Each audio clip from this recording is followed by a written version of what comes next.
With you, Gareth, and we know Matric is generally quite an anxious time for children, particularly pupils. It has been made worse by the COVID-19 pandemic. The Matric class of 2021 had to deal with remote and rotational learning for 2 years. So in the next 24 hours, they will get their results, and many will be extremely disappointed with their marks. So I'm joined now by clinical psychologist Khosi Jiyane for some advice on how to actually deal with Matric result anxiety and focus on what you can control. Khosi, thank you for your time. And good morning to you. Quite an important conversation to have, not only, I suppose, directly impacting students or matriculants in this regard, but, I mean, their families, their parents, their loved ones, they actually saw them go through quite a tumultuous 2 years, including their teachers at that. But paint us a picture of that emotional and psychological roller coaster ride that matriculants went through these past 2 years. Right. I mean, I think if we have to look at it from a 12-year journey, that knowing that as children enter, their first year, it's all working up to. And over the years, they will have been told that, you're working towards your matric, and that is a transition point. So a lot of, hopes, a lot of aspirations is invested in the matric year.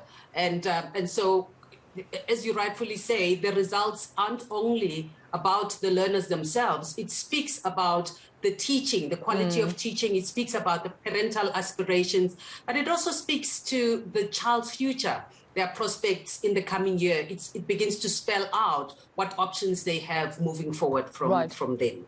Could you just give us perhaps, a view of what they're going through right now? Results only coming out, of course, tomorrow. What could possibly be going through their minds at this point?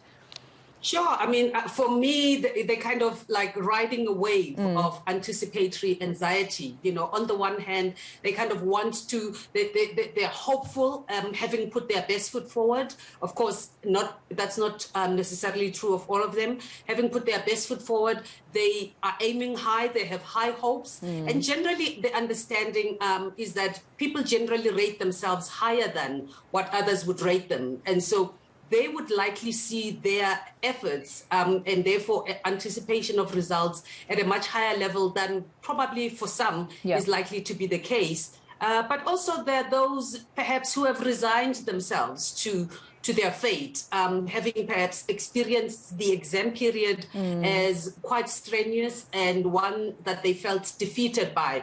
And therefore they really have kind of checked out and have kind of said, well, I'll see when it comes. And that also becomes part of how they will defend themselves from potential disappointment and rather be excited by the surprise than having put their hopes high only to find that they didn't perform as well as they would have anticipated. Right. And with that being said, I'd mentioned in my intro that unfortunately there will be some that do get disappointed with these results, either by a direct failure or the marks they hadn't anticipated, or perhaps the marks that they didn't get, which they would need a certain amount of points to qualify for that desired, subject in tertiary. So what are the coping mechanisms? What would you advise them to do just to cope with whatever outcome that they receive, of course, tomorrow? Yeah, I think it's important to watch as parents or the parenting community, to watch where the children are, to watch how they are coping, to watch what happens when they do get their results. Because on the one hand, it is important to anticipate disappointment for those that will, not have achieved what they want. Because disappointment indicates that they are invested. So if they are not disappointed in not having achieved the results that they would have hoped for, it is also a point of concern, because what does it mean? Are they disengaged?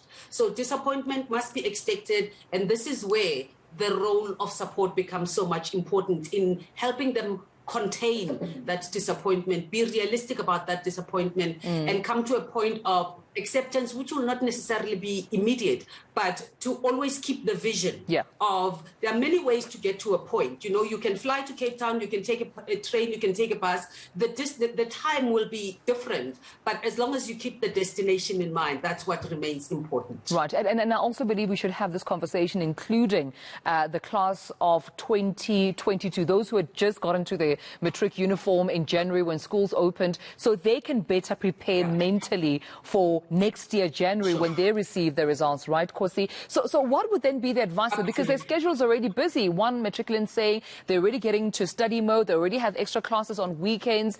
So it seems they're about to hit the ground running. How would you advise teachers as well as pupils at this time to sort of manage their mental health?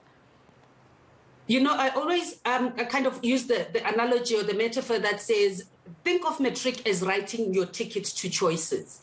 And so you need, at the beginning of that point of the year, so to speak, to decide what options you want to be able to have at the end of the year. And that then decide, it's like going into a one of those parks, fun parks, and you get different tickets, colors of tickets that tell you, with a green, you can only do this. With a blue, you can always only do this. So if you think about that, what is the choices or the permutation of choices that you want to be able to have? And that then determines what you need to put in.